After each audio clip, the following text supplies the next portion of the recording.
Hello and welcome to Talanta's 50-day online crash course. আজকে আমরা এই ক্র্যাশ কোর্সে ডে 28-এ অ্যান্ড আজকে আমরা যে চ্যাপ্টারটা নিয়ে ডিসকাস করব সেটা হচ্ছে cell cycle and cell division. আজকের আমাদের ফার্স্ট কোয়েশ্চেন বলছে the two chromatids of a metaphase chromosome represent option A replicated chromosomes to be separated at anaphase, option B homologous chromosomes of a diploid set, option C non-homologous chromosomes joined at the centromere, option D maternal and paternal chromosomes joined at the centromere. মেটাফেজে যে ক্রোম্যাটিড দুটো আমরা দেখতে পাই তারা অবশ্যই সেন্ট্রোমিয়ারে attached, but এগুলো basically হচ্ছে আমাদের যে এক একটা কপি প্রেজেন্ট ক্রোমোজোমের আমাদের এক একটা সেলে, সেই ক্রোমোজোমটা যখন ডুপ্লিকেশন হচ্ছে ইন দ্য এস ফেজ, তখন সেই ডুপ্লিকেটেড কপিটা ইজ আ সেকেন্ড ক্রোম্যাটিড। অর্থাৎ যে দুটো ক্রোম্যাটিড আমার অ্যাটাচ থাকে অ্যাট দ্য সেন্ট্রোমিয়ার, তারা দুজনে হচ্ছে একে অপরের রেপ্লিকেটেড কাউন্টারপার্টস। তাহলে আমাদের কারেক্ট অপশন হচ্ছে option A, replicated chromosome to be separated at anaphase. Next, the number of chromatids in a chromosome at anaphase is option A 2 in mitosis and 1 in meiosis, option B 1 in mitosis and 2 in meiosis, option C 2 each in mitosis and meiosis, option D 2 in mitosis and 4 in meiosis. তো basically আমরা যেটা দেখতে পাই মাইটোসিসে, আমরা যদি একটা chromosome পেয়ারকে চিন্তা করি তাহলে মেটাফেজে দেখা যায় যে দুটো chromatids are attached at the centromere, এটাকে আমরা একটা ক্রোমোজোম ধরি। এবার অ্যানাফেজে এই দুটো ক্রোম্যাটিডের স্প্লিটিং হয় এবং স্প্লিটিং হওয়ার ফলে এক একটা ক্রোম্যাটিড এক একটা পোলে যায়, টুয়ার্ডস এক একটা পোল মুভ করতে শুরু করে। মিওসিসে আমরা যেটা দেখি সেটা হচ্ছে যে হোমোলোগাস ক্রোমোজোমগুলো প্রোফেজ ওয়ানে তাদের একটা সাইন্যাপস হয়, অলরাইট। তো এই যে অ্যাসোসিয়েশনটা তাদের, এই অ্যাসোসিয়েশনটার ফলে কি হয়, দুটো homologous chromosome along with their replicated counterparts একসঙ্গে জুড়ে থাকে। এবার ক্রসিং ওভার হচ্ছে, ক্রসিং ওভারের সময় তারা আলাদা হয়ে যায়। এরপর আমরা মেটাফেজে ঢুকি, অ্যাগেন একটা গোটা ক্রোমোজোম, মানে দুটো ক্রোমোজোম থাকছে।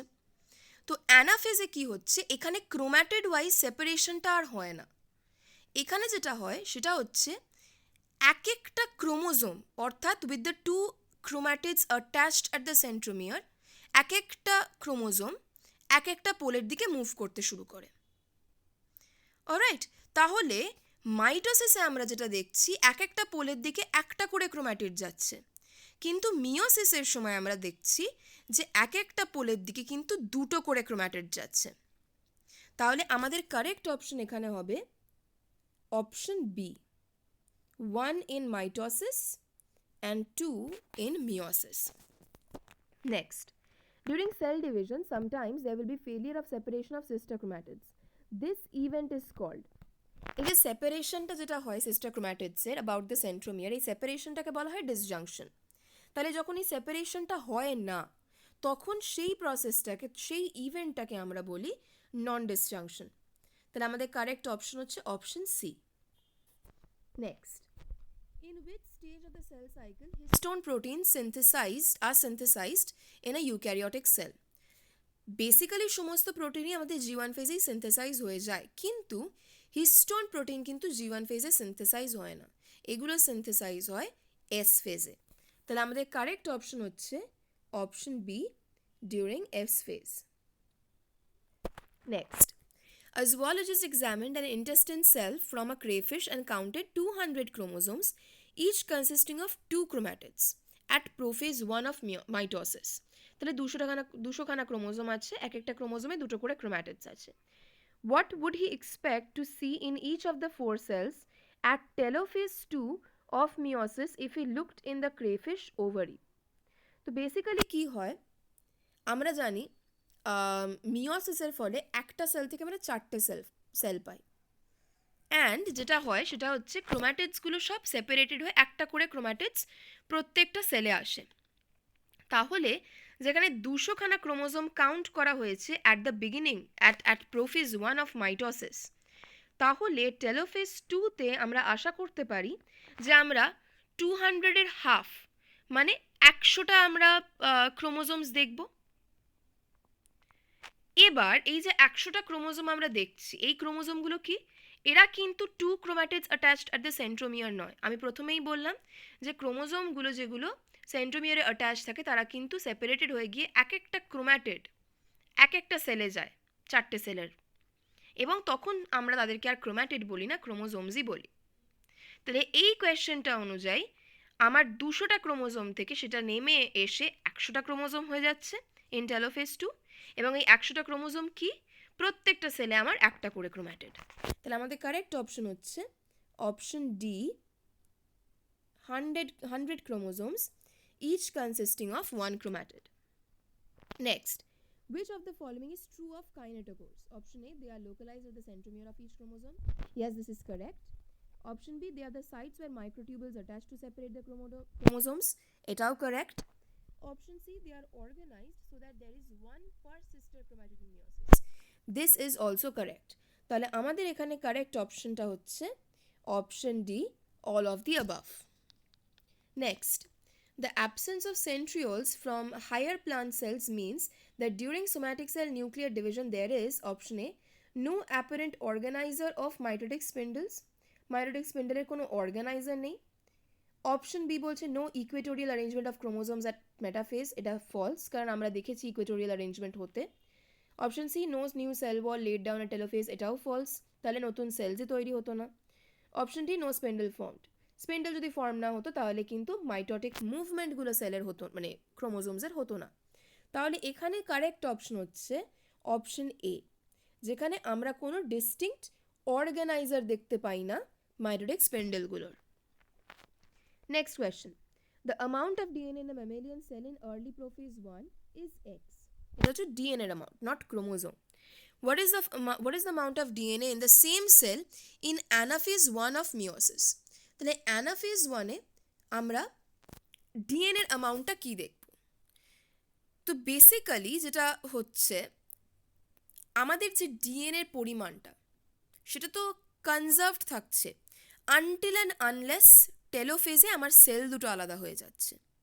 যতক্ষণ আমার সেল আলাদা হচ্ছে ততক্ষণ অবধি আমার ক্রোমোজোমগুলো এই একটা সেলের মধ্যেই ঘোরাফেরা করছে, এবং যখন ক্রোমোজোমগুলো ইনট্যাক্ট থাকছে তখন তাদের মধ্যে ডিএনএটাও ইনট্যাক্ট। তাহলে আমি যত পরিমাণ ডিএনএ নিয়ে প্রোফেজ 1-এ ঢুকছি তত পরিমাণ ডিএনএই আমার অ্যানাফেজ 1-এ থাকবে। তাহলে এখানে correct option is option C, x.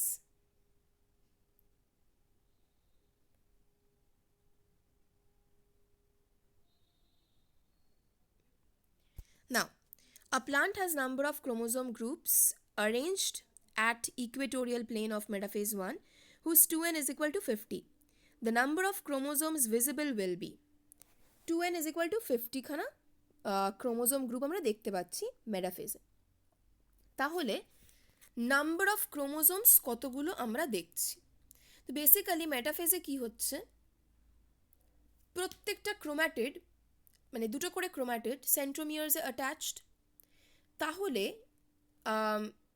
আমার যদি 2n50 হয় তাহলে আমি অতগুলোই ক্রোমোজোম দেখব, কারণ ডুপ্লিকেশন হলেও আমার কিন্তু ক্রোম্যাটিডগুলো সেপারেট হচ্ছে না, সেগুলো ক্রোমোজোমে অ্যাটাচড হয়েই, মানে একটা সেন্ট্রোমিয়ারে অ্যাটাচড হয়েই রয়ে যাচ্ছে, এবং আমি সেক্ষেত্রে দুটো ক্রোম্যাটিডকে আলাদা দুটো ক্রোমোজোম হিসেবে গুনবো না, একটা ক্রোমোজোম হিসেবেই গুনবো।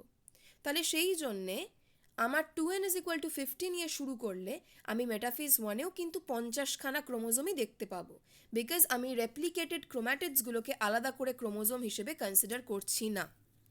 তাহলে আমার কারেক্ট অপশন হচ্ছে অপশন সি, 50।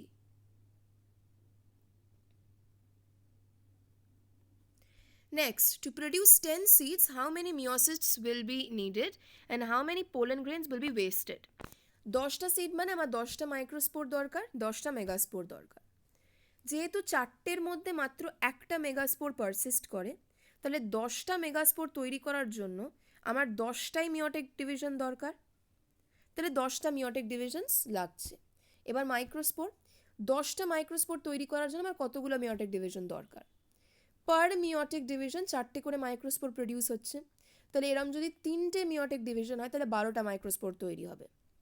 তাহলে বেসিক্যালি আমার যেহেতু 10টা মাইক্রোস্পোর দরকার, তাহলে 3টে মিওটিক ডিভিশনই আমি 10টা মাইক্রোস্পোর পেয়ে যাচ্ছি, 2টো আমার এক্সট্রা পড়ে থাকছে। তাহলে আগে মেগাস্পোর তৈরি করার জন্য 10টা মিওটিক ডিভিশন, আর এখানে 3টে মিওটিক ডিভিশন ফর প্রডিউসিং দ্য 10 মাইক্রোস্পোর্স। তাহলে ওভারঅল 13খানা আমার মিওটিক ডিভিশনস লাগছে। আর যে 2খানা আমার 12টা মাইক্রোস্পোরের মধ্যে 2খানা আমার বেঁচে থাকছে, দে আর ওয়েস্টেড। তাহলে আমার কারেক্ট অপশন হচ্ছে এখানে অপশন এ 13 অ্যান্ড 2। তাহলে আমাদের 10টা এমসিকিউজ আজকের এখানেই শেষ হলো। অ্যান্ড যদি তোমাদের ভিডিওটা ভালো লেগে থাকে তাহলে please do like, share and subscribe to the channel, and keep practicing these questions. All the best. Good luck.